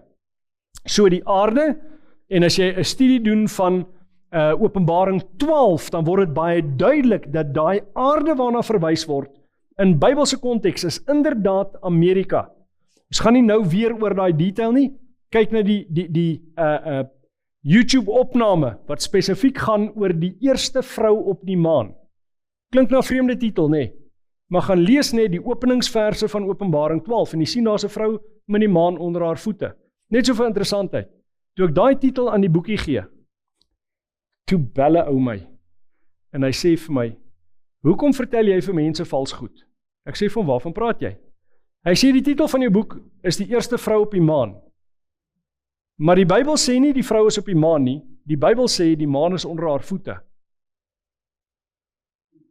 Is daar regtig 'n verskil? As die maan onder haar voete is, en sy op die maan, is sy nie. Maar in elk geval, hoe dit ook al sê. Goed, so, in die aarde, Amerika, daai onbewoonde plek, want onthou, die boerlinge van Amerika het uitgesterf as gevolg van verskeie siektes wat versprei is, toe die Spanjaarde daar aangekom het en ander ontdekkingsreisigers daai gedeelte van die wêreld gepenetreer het. En so ver soos wat daai Indiane vlug, vat hulle daai siekte saam, en Amerika was relatief ontvolk, nie totaal nie, maar die massas van mense wat daar aanvanklik was, toe die eerste skepe daar aankom, was glad nie meer daar, toe mense begin vlug uit Europa, hier in die 1600s nie. So, in Amerika sal 'n sisteem gevestig word, wat dieselfde eienskappe sal hê, as die dier uit die see. Dit is daai Rooms-Katolieke stelsel. Met ander woorde, die verwagting is, dat vanuit die VSA 'n stelsel sal ontwikkel, wat mense begin verhoed, om vrylik hulle godsdienst te beoefen. Goed, is dit moontlik? Ons moet gaan kyk. Wie is hierdie man? Dis John F. Kennedy, die eerste Rooms-Katolieke president van die VSA. Onthou, hy is 'n Rooms-Katoliek. Kyk 'n bietjie wat sê hy in 1960. Hy sê, I believe in an America where the separation of church and state is absolute, where no Catholic prelate would tell the president, should he be a Catholic, how to act, and no Protestant minister would tell his parishioners for whom to vote, where no church or church school is granted any public funds or political preference, and where no man is denied public office merely because his religion differs from the president who might appoint him, or the people who might elect him. I believe in an America that is officially neither Catholic, Protestant, nor Jewish, where no public official either requests or accepts instructions on public policy from the Pope, the National Council of Churches, or any other ecclesiastical source. Let mooi op wat hy hierso sê. Hy sê, ons kan nie instruksie neem van enige, of dit nou die paus is, of die nasionale raad van kerke, of enige ander godsdienst nie. Ons kan dit nie doen nie, en hy sê dit as 'n Rooms-Katoliek. Nou gaan hy aan, hy sê, where no religious body seeks to impose its will directly or indirectly upon the general populace or the public acts of its officials, and where religious liberty is so indivisible that an act against one church is treated as an act against all. Dit gesê deur 'n Rooms-Katolieke president in 1960. Kyk wat gebeur 21 jaar later met die dommetjie tussen die bushes. Hierdie man. Ek het gedink, hulle kan nie meer onnosel as die ene kry nie. En toe kom Biden. Ai. Hierdie man sê, the best way to honor the Pope, truly one of the greatest men, is to take his teachings seriously, to listen to his words, and put his words and teachings in action here in America. Is hy Rooms-Katoliek? Nee. 'n Rooms-Katoliek het verstaan wat die gevaar is as kerk en staat by mekaar kom. 'n Man wat behoort aan 'n evangeliese protestante kerkgroepering kom en sê, ons moet luister en in aksie plaas wat die paus vir ons vertel. Nie die skerpste mes in die laai nie. Veral nie as jy in ag neem wat hy volgende gesê het nie. En dit het nou niks met hierdie te doen nie, maar dit gee vir jou 'n idee van hoe hierdie man se verstand gewerk het, of sal ek liewer sê nie gewerk het nie. Hy sê, I've abandoned free market principles to save the free market system.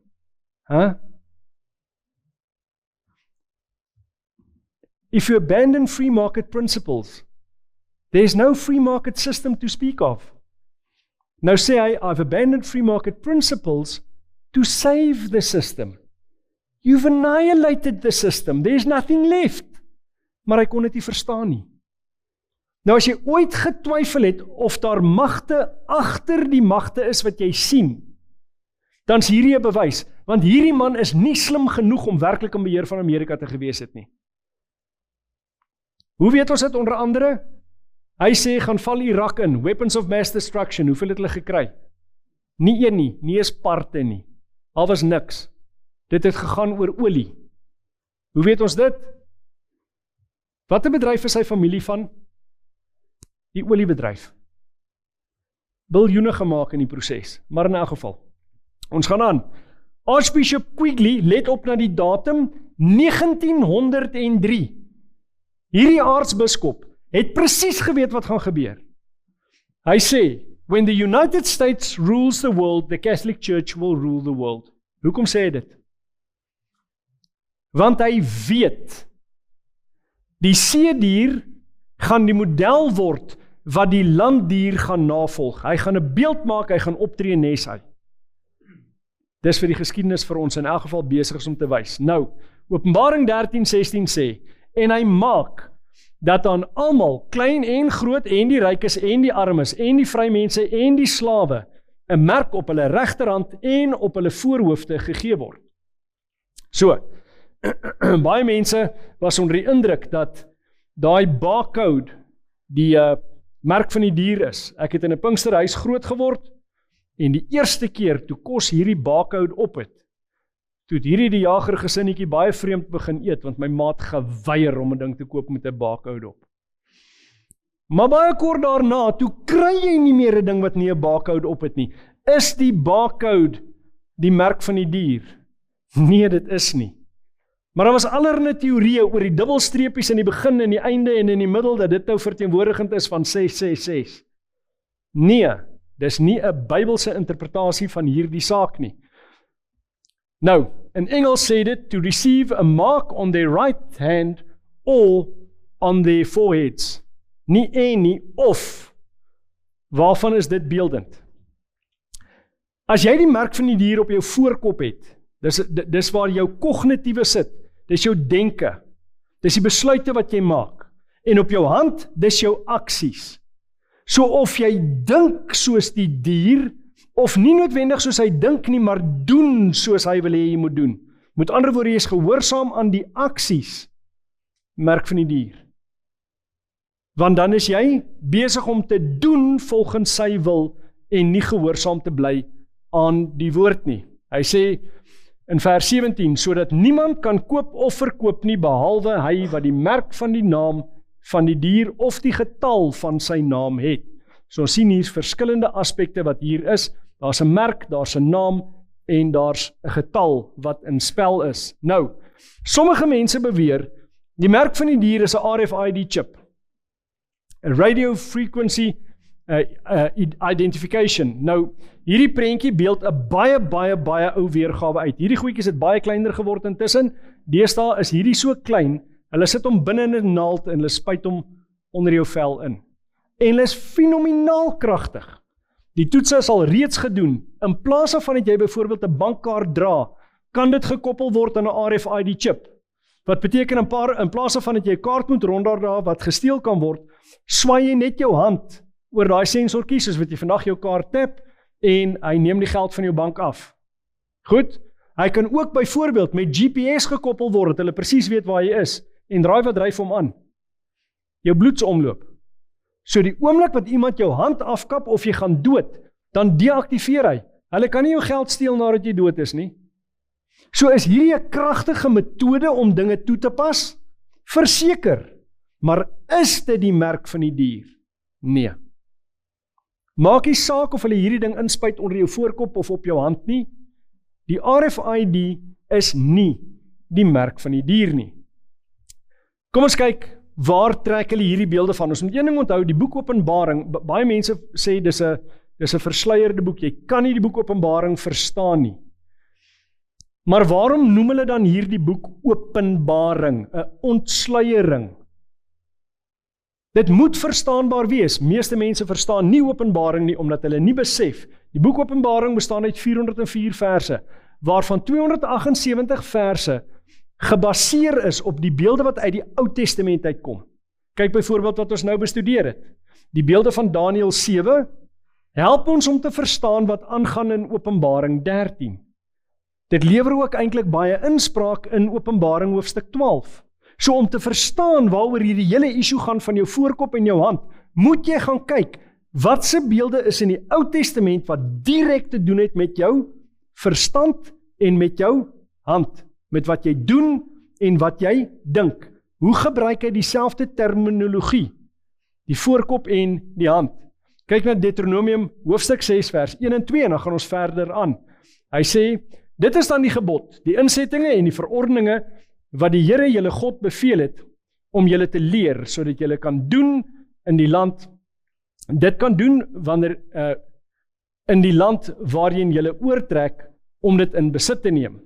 Dat jy die Here jou God kan vrees om al sy insettinge en sy gebooie wat ek jou beveel te hou, jy en jou kind en jou kindskind al die dae van jou lewe, en dat jou dae verleng kan word. Kyk nou wat sê hy net 'n paar verse verder. Hy sê in vers 6, en hierdie woorde wat ek jou vandag beveel, moet in jou hart wees.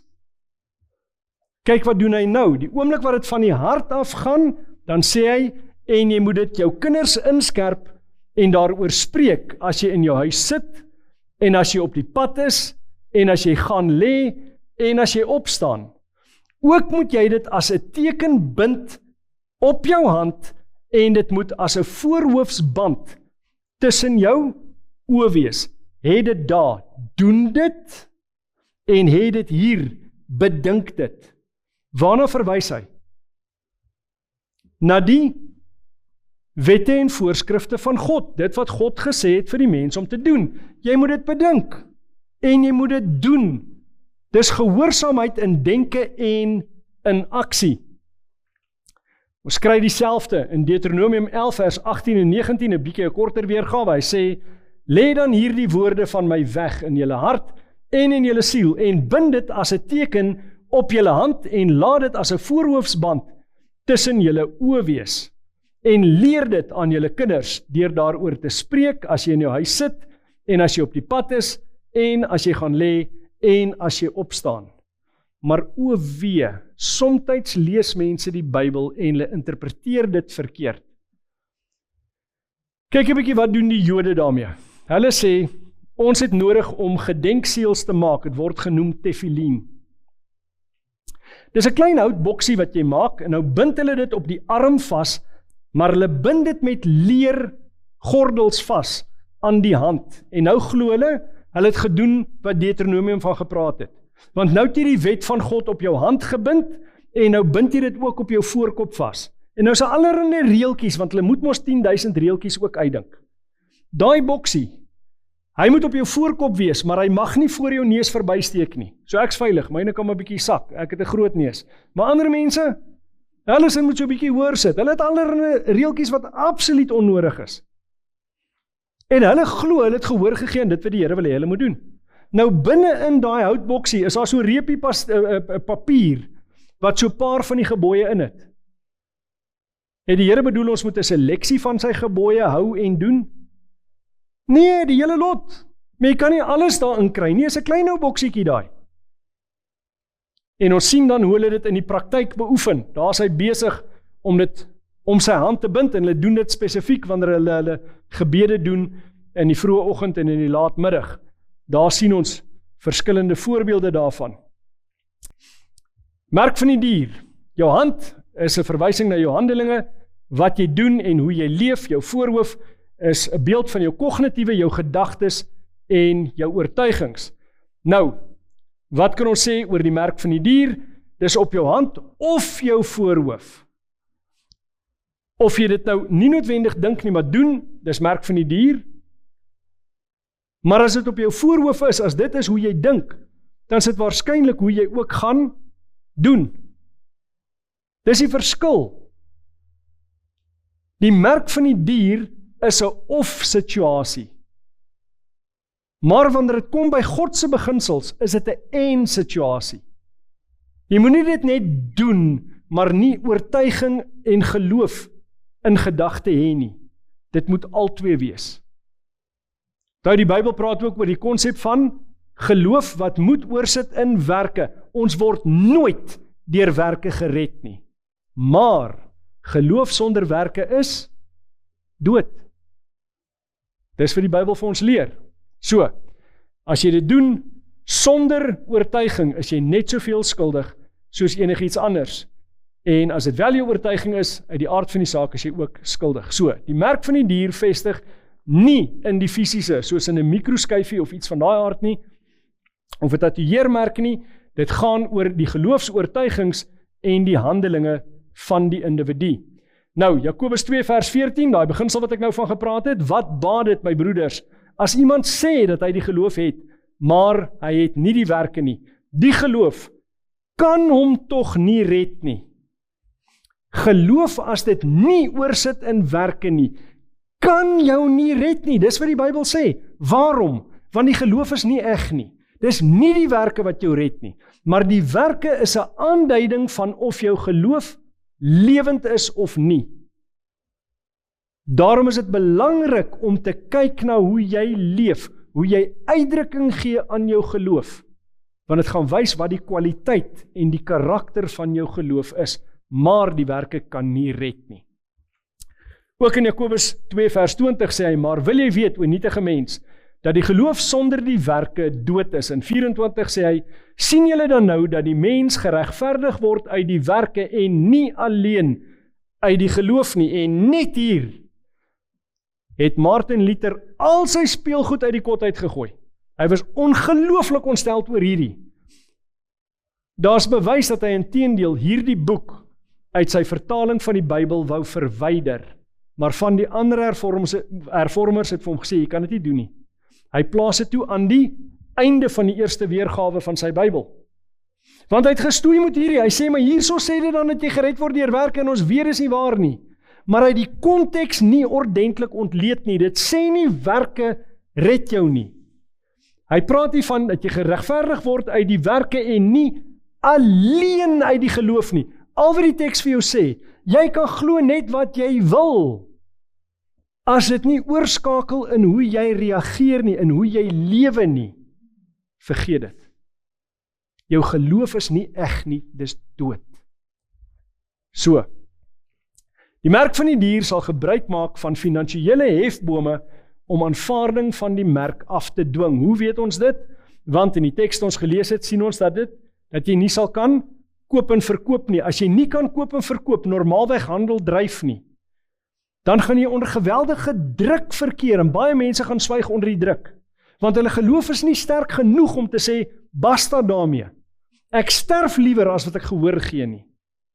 Goed, so daar gaan definitief 'n mate van die Engelse praat van die woord coercion, van dwang wees, om mense te kry om gehoor te gee aan wat hierdie dier wil hê. So, dit sal 'n aanval op sosiale en finansiële sekuriteit wees, aangesien dit nie sal moontlik wees om in die samelewing te funksioneer sonder om die merk, die dier of sy beeld te aanvaar nie. Nou, die aard van die saak, as jy sy merk aanvaar, jy gee gehoor aan dit, as jy die dier aanvaar, dan gaan jy ook die dier se merk aanvaar.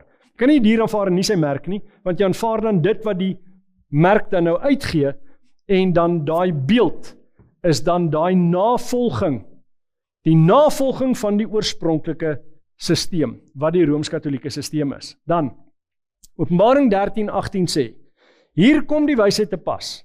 Wie die verstand het, laat hom die getal van die dier bereken, want dit is die getal van 'n mens, en sy getal is 666. Ek wil iets oorkom, as mense hiervan praat as 666, want jy mis die kruks van die hele saak. Gaan nou duidelik word, waarom. 666, let op, is nie die merk nie. Dis nie 'n 666 wat jy op jou voorkop het, soos wat jy baie prentjies sien op die internet nie. Hierdie is 'n metode om te kan aandui presies wie die een is, wat daai dier is. Dis 'n uitkenningsmerk, dis nie 666, die getal van 'n mens nie. Baie mense kom en sê, die mens is geskaap op die 6de dag. Daarom is hierdie 'n getal van 'n mens, want dit is die verhewenheid van die mens bo dit wat van God afkom. Mooi gedagte, dis nie Bybels nie, vir 'n baie eenvoudige rede. In Grieks word hierdie getal, 666, aangedui deur 3 karakters. Die eerste ene is 'n gey, lyk soos 'n X.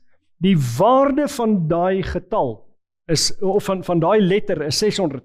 Xi, dis die KS klank, sy waarde is 60. En dan 'n S, nie een in die middel van 'n Griekse woord nie, een in die einde van 'n Griekse woord, soms na verwys as 'n stigma, is 6. En as jy hulle saamtel, dan kry jy 660 en 6, 666. Ons gaan nou sien waarom daai aspek belangrik is. Die term vicarius filii Dei beteken in Engels die vicarius van die seun van God. Nou 'n vicarius is 'n verteenwoordiger of 'n plaasvervanger. Die een wat in die plek staan van. So dis die een wat in die plek staan van die seun van God. Wat sê die Rooms-Katolieke Kerk? Wat is die paus? Hy is die plaasvervanger van Jesus Christus op aarde. Goed? So is dit 'n geloofwaardige identifikasie van hom? Sommige mense sê, nee, jy kan maar gaan kyk in die geskiedenis. Dis 'n vals claim, hy het nooit werklik daai titel gebruik op 'n amptelike dokument nie. Nou, die titel kom voor in wat genoem word die donasie van Konstantyn. En daai vervalsing, die vervalste dokument, is geskep deur die Rooms-Katolieke Kerk om sekere autoriteit en grondgebied te bekom. So wie is die oorsprong en die outeur van die dokument wat hierdie term vir die eerste keer gebruik? Die Rooms-Katolieke stelsel. Maak dit saak dat hulle later agtergekom het, maar hierdie dokument is nie oorspronklik, dis nie geskryf deur Konstantyn nie. Nee, dit maak geen verskil nie. En bovendien, dit was nie die laaste keer dat hulle hierdie term gebruik nie. Hierdie term is gebruik tot in die 1900s, tot in die vroeë 2000s, is hierdie selfde term weer gebruik deur die pausdom. Baie mense is nie bewus van die hergebruik van hierdie term nie. Met ander woorde, dis 'n term wat hulle eien, 'n titel wat hulle vir hulle self toeëien. Nou, as jy gaan kyk, nou hoe jy die waarde van hierdie woorde bereken, dis iets wat voorkom in Grieks, in Latyn, in verskeie tale, het jy hierdie ding dat 'n sekere letter 'n sekere waarde dra. Nou, die letter V en ook U het die waarde 5. Waarom sê ek 'n U? Het enige van die dames al 'n reukwater gesien met die naam Bulgari? Die tweede letter word geskryf as 'n U, al word hy uitgespreek as 'n V. So die V Ook 'n U het presies dieselfde waarde. En ons weet ook, as ons byvoorbeeld kyk na ons horlosies, wat partykeer 12 aandui as 'n XUI, daai waarde, wat is 5 uur? Dis 'n V. So, die waarde van die V en die U is 5, die waarde van die U's is 1, die waarde van 'n C is 100, die waarde van 'n L is 50, die waarde van 'n D is 500, en die ander het geen waarde nie. So, Vicarius tel op na 112, Philie tel op na 53, en Day tel op na 105. As jy hulle bymekaar sit, dan kom jy uit op 666. Nou kom mense en hulle sê, maar wag 'n bietjie, jy praat nou nonsens, want daar's baie ander wie se name ook optel na 666 toe. En hulle is 100% korrek. As jy byvoorbeeld die volle name van keiser Nero optel, dan kom jy ook by 666 uit. Maar sê die Bybel hierdie is die enigste identifikasie? Onthou in ons vorige studie het ons gekyk na daai 10 eienskappe wat vir jou wys wie die klein horingkie is. Aan hoeveel van hulle voldoen keiser Nero? Amper geen. Hy het ook die gelowiges vervolg. Maar aan die res voldoen hy nie. Maar die Rooms-Katolieke stelsel voldoen aan al 10 daai en aan hierdie een. En daar's geen ander entiteit in die hele wêreld wat aan al 11 kriteria voldoen nie. Nou persentasie gewys, wat is die kans dat een entiteit daarin voldoen? Dis 1 in biljoene. Maar die Bybel is getrou. Hy maak 'n spesifieke identifikasie, sodat ons kan weet wie die anti-kris mag is. En ek is by verre nie die eerste een wat dit spesifiek noem nie. Daai identifikasie is vir die eerste keer gemaak, 1000 na Christus, 500 jaar voor Martin Luther. Het 'n man met die naam Arnulf von Reims, Reims is 'n klein dorpie omtrent so 120 km van Parys af, het hy vir die eerste keer gesê, gegrond op Bybelse kriteria, moet die paus die anti-kris wees. Hy voldoen aan die kriteria. Daarna al hoe meer, Jan Hus, 100 jaar voor Martin Luther. Een van die redes waarom hy tereggestel het, is, hy het gesê met die pausdom is die anti-kris. Martin Luther het dit gesê, daar is omtrent nie 'n hervormer wat dit nie gesê het nie. Almal van hulle, universeel, gegrond op die interpretasie van Daniël 2, Daniël 7, Openbaring 13, het gesê die pausdom moet die anti-kris wees. En dan gaan hulle addisioneel en hulle sê, maar 2 Tessalonisense 2 wys vir jou, dit kan nie iemand anders wees as die pausdom nie. En amper alle protestante kerke het dit geglo en geleer. Maar ewe skielik kom hierdie aspek van politiese korrektheid in. Nou is dit nie meer 'n mooi ding om te doen, om daai identifikasie te maak nie. Kom ek sê vir iets wat ek met my hele hart glo. Dis 'n gevaarlike ding om daai identifikasie nie te maak nie. Bitter gevaarlik. In een van die boekies wat ons vir u sal beskikbaar stel, gee ek vir u letterlik aanhalings tot hierdie effek, dat die pausdom die anti-kris mag is, en ek gee dit letterlik van die jaar 1000 na Christus, regdeur tot in die 1900s, totdat dinge begin verander het, en kerke gesê het, nee, maar ons moet onsself eerder distansieer van hierdie siening, terwyl dit die mees algemene siening was onder verskillende protestante groeperings. So, Openbaring 17 vers 1 tot 6, en ek gaan net vir 'n spesifieke rede na hierdie aspek toe, want ons gaan die grondslag lê vir dit wat ons van môre aand af verder gaan doen.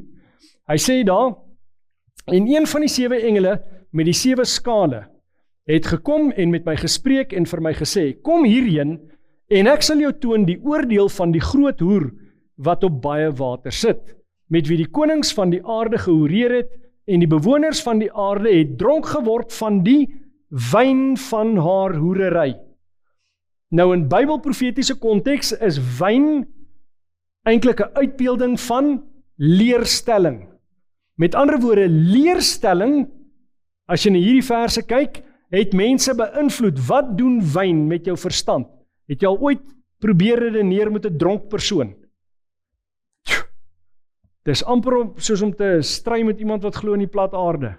Dis baie moeilik, want hulle het baie spesifieke sienings en hulle wil nie kyk na feite wat op die tafel neergesit word nie, want daar's 'n beïnvloeding.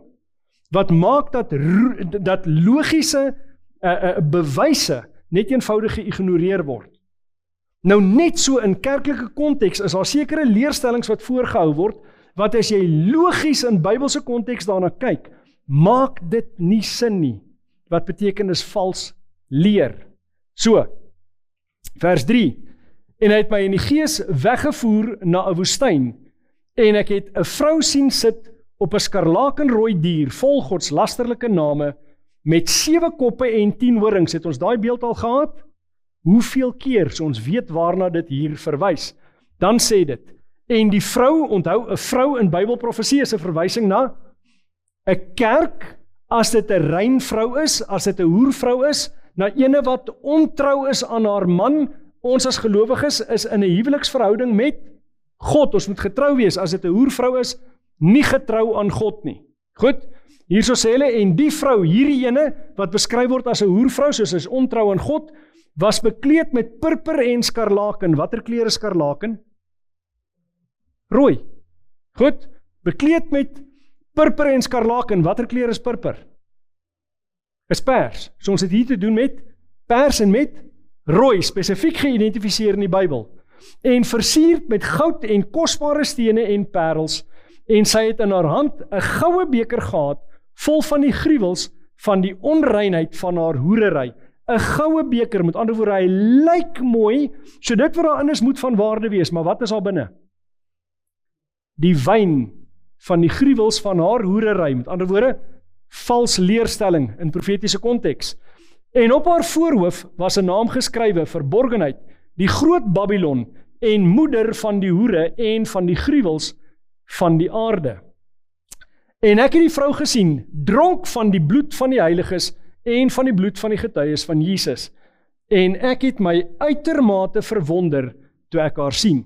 Ons sien weer hierdie eienskappe wat ons kan vereenselwig met die Rooms-Katolieke stelsel, om die heiliges te vervolg ensovoorts. Maar let nou op, watter 2 groeperinge is hierdie? Die een dra pers, die ander dra rooi, purper en skarlaken. Jou biskoppe dra pers, jou kardinale, waaruit die paus gekies word, dra rooi. Die Bybel is baie spesifiek. Daai vrou dra sekere klere. Daai kerk assosieer sekere statusposisies in die hiërargie, spesifiek met die klere wat vandag gebruik word deur die Rooms-Katolieke Kerk om die hiërargie uit te wys. So, daar sien ons nog 'n foto daarvan, die biskoppe en die kardinale. Ons sien hier dieselfde beeld ook op die 2 euro munt, daai vrou wat sit op die dier. En spesifiek, die euro is eintlik daai poging, ons het in 'n vorige lesing ook daarna gekyk, daai aspek van om die Wes-Europese moondhede, dit wat oorgebly het van die westelike Romeinse ryk, om hulle te herenig. Die laaste poging na die Tweede Wêreldoorlog was deur die Europese Unie om geldstelsels te gebruik om hereniging te bewerk. En op die geld, die vrou wat op die dier sit. So wie is die mag agter die hele stelsel? Dis die Rooms-Katolieke Kerk se stelsel. Dan Openbaring 14:8. En 'n ander engel het gevolg en gesê, geval het Babylon, die groot stad, omdat sy al die nasies laat drink het van die wyn van die grimmigheid van haar hoerery. Al die nasies is verstandelik beïnvloed, omdat hulle nie streng bly by die beginsels van die Bybel nie. Die oomblik wat jy wegbeweeg van die Bybel en die Bybel alleen, die oomblik wat jy gaan na my eie gevoel, my eie gedagte, of dan nou die tradisie wat volg vanuit die kerk, dan is jy beïnvloed deur daai wyn. Nou, ons gaan kyk na hierdie wyn van Babylon in spesifiek 3 aspekte. Die eerste een begin ons mee môre. Die eerste aspek is die moderne spreking in tale. Presies wat gaan daaraan? Ek het Pinkster groot geword. Ek is nie onbekend daarmee nie. Ek is baie bekend daarmee. Ek het self in tale gepraat vandat ek 12 jaar oud is, tot omtrent so, sou sê 1,5 dekade terug, bietjie meer as dit. Maar toe ek in diepte studie gaan doen oor wat agter die situasie sit, toe vind ek 'n direkte koneksie tussen Rooms-Katolieke leer en spreking in tale. Nou, is dit kontroversieel? Natuurlik is dit. Maar die Bybel sê, beproef alle dinge en behou die goeie. So al klink dit vir jou vreemd, daar's 'n onus op elkeen van ons om dit te gaan toets, om te beproef, wat sê die Bybel werklik? En ons gaan kyk na tale. In Markus, hoofstuk 16, alles in Handelinge. Môre aand gaan ons kyk ook na 1 Korintiërs hoofstuk 12 en 13. Oormôre aand gaan ons vers vir vers deur 1 Korintiërs 14. Behalwe vir so 4 versies, wat praat oor vrouens wat in stil wees in die kerk. Ek raak nie aan daai met 'n 10 voet paal nie. En dan gaan ons na die geheime wegraping, ook 'n geweldige interessante leer, wat 'n spesifieke oorsprong het, waarvan meeste mense wat daarin glo, absoluut onbewus is. En dan, 'n derde aspek, die idee van die onsterflikheid van die siel. Waar kom dit vandaan en wat sê die Bybel vir ons daaroor? So, môre aand begin ons dan met 'n lesing met die naam Skouspel van Spraak, deel 1. Moet dit nie misloop nie. Baie interessante inhoud. Maar vir nou, kom ons buig die hoofde en dan bid ons saam. Heilige Vader, ons is dankbaar vir die geleentheid wat ons het om die woord te kan open, om te kan kyk wat U vir ons daarin leer. En Here, ons is 100% afhanklik van die inspraak van U Gees wanneer ons die woord bestudeer. Want dis my oortuiging, die woord is geïnspireer deur U Gees. So leer ons, lei ons en maak ons getrou om ons beste te gee in ons studie van U woord. Dit bid ons in Jesus naam alleen. Amen.